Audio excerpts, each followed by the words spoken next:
Hi, everyone. Welcome to episode 5 of The Divine Feminist, where we're going to be taking a little bit of a break from discussing the aspects of the light and dark feminine energies.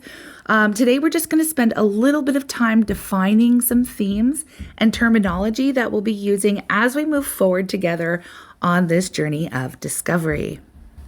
So we're just going to start with the basics, and it's a term that we should all be familiar with, of course, and that's divine feminine, right? The divine feminine.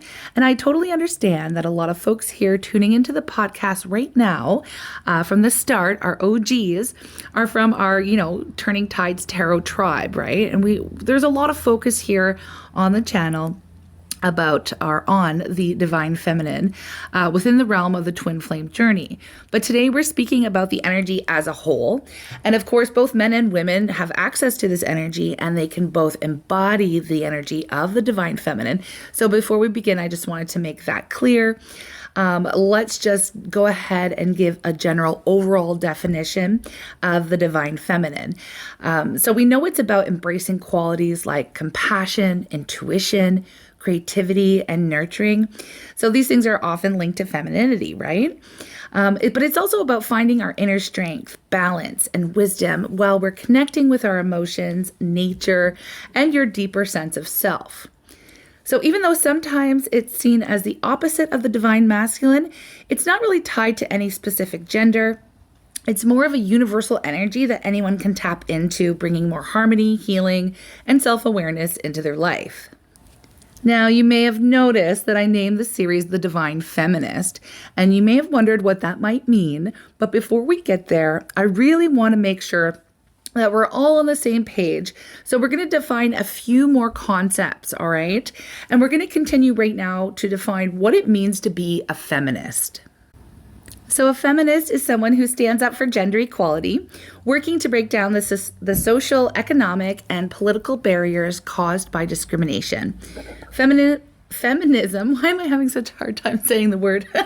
Feminism is all about the idea that everyone, no matter their gender, deserves equal rights, respect, and opportunities.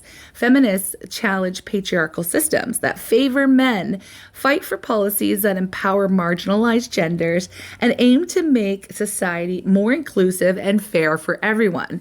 Sounds pretty good, right? So we know feminists work to challenge the patriarchy, but some of you may be curious as to what that even means. So we're just going to talk about that for a second. The patriarchy is a system where men hold most of the power and dominate in areas like politics, leadership, and decision-making, while women and other groups often get sidelined. It's a setup that favors men and sticks to traditional gender roles, making it a lot harder for women and marginalized groups to get the same opportunities. The term also covers the cultural norms and practices that keep this imbalance going in areas like family life, work, politics, and education. So because we're currently living in a patriarchal society, most women will encounter misogyny in their daily lives. I mean, it is what it is. Let's take a moment to clearly define misogyny before we continue. Okay, we're actually going somewhere. It's a little bit of a journey here, folks. So misogyny is basically a dislike, prejudice, or even hatred towards women or girls.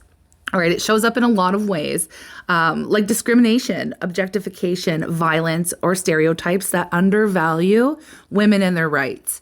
It's totally baked into societal norms that prioritize men, leading to unfair treatment in areas like work, school, politics, and relationships.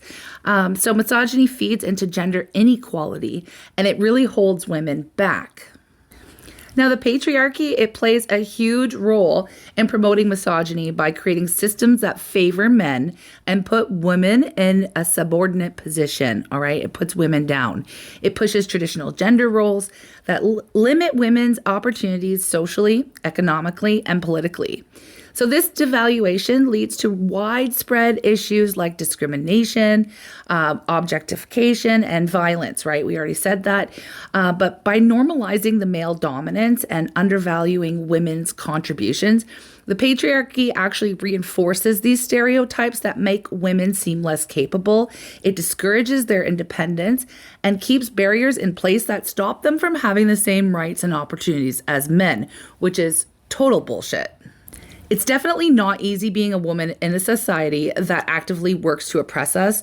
And what makes it even worse is how deeply ingrained misogyny is in our world, and that it can even manifest itself inside our own hearts and minds without us even knowing it. So this one could be tough for some folks to hear, but as I say, sometimes we can be our own worst enemy, right? Women can internalize misogyny. They do this when they unknowingly take in society's negative stereotypes and limiting beliefs about women. So growing up in a patriarchal culture, we're often surrounded by messages that downplay our worth, our abilities, and independence, right? Over time, this can lead to self-doubt, self-criticism, or even feeling competitive with other women. So internalized misogyny can show up as sticking to traditional gender roles, judging other women for breaking norms, or even believing men are naturally better at leadership or decision making. This mindset doesn't just hurt our self-esteem, but it also keeps gender inequality alive by reinforcing these restrictive social norms. It's no wonder why so many women flock to feminism then, right? It just makes sense. So then why does the term feminism get such a bad rap, right? I want to know. There's a few reasons that I could think of, and I'm going to go ahead and list them out. The first is simple misunderstanding and stereotypes, right? A lot of people think feminism is about hating men or trying to make women superior, which totally misses the point. It's really about gender equality. This misunderstanding, though, it creates a lot of negativity around the term feminism. That's the biggest reason, and we'll dive a little bit deeper into that in a minute, but I want to get through some of the other things I could think about.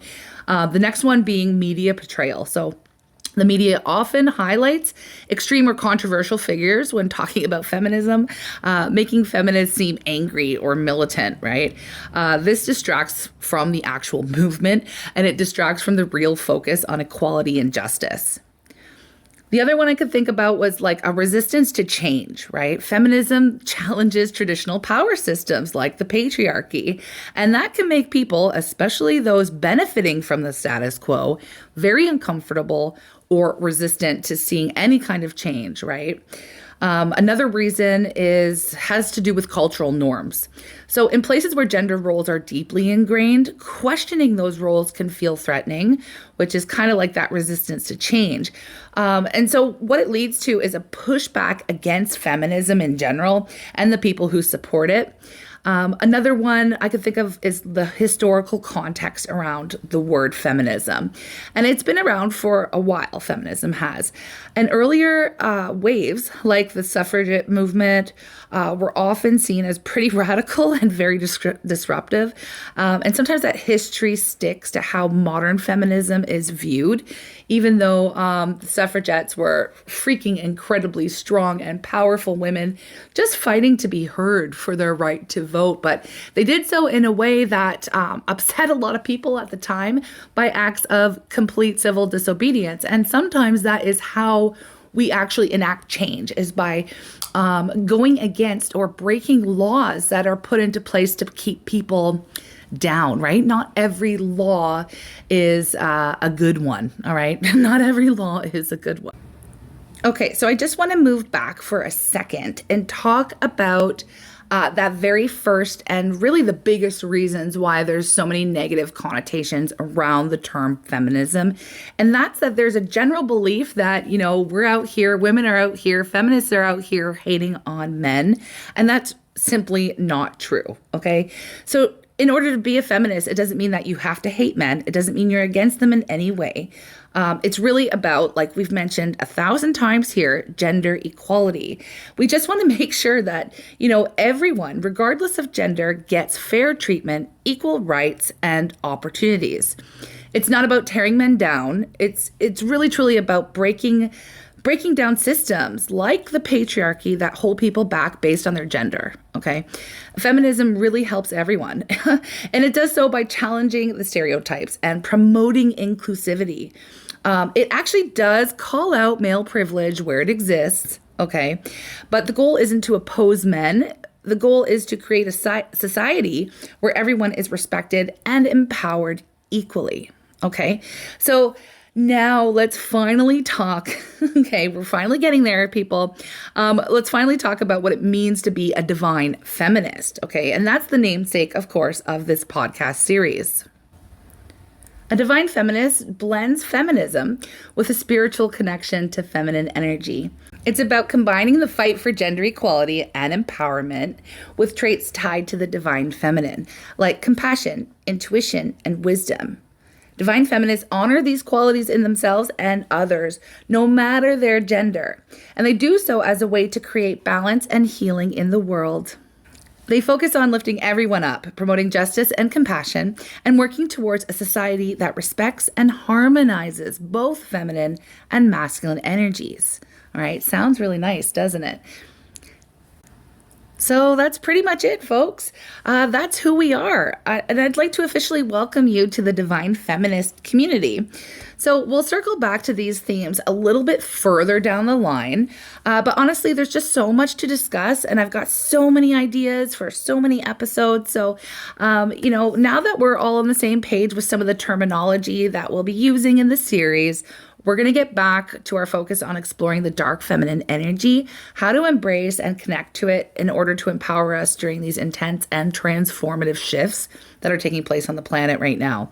Our next episode will focus on 10 ways to step into your dark feminine energy that will help support you on your personal path to power and fully stepping into your own divine feminist era. All right. As always, I'd like to thank you all for being here with me. Thank you all for your donations, your energy exchange, and overall support you give to myself and our community as a whole. And yeah, I'm just really stoked to be here on this new path, this new journey, exploring this new format as well. So also just a special thanks out there to those of you who have been giving some incredible tips and helpful notes as to how to present this information to the public as a whole. Y'all are amazing. Thank you very much. That's pretty much it for today. Again, thanks for being here. I hope you all take care of yourselves and one another and have a blessed day. Take care.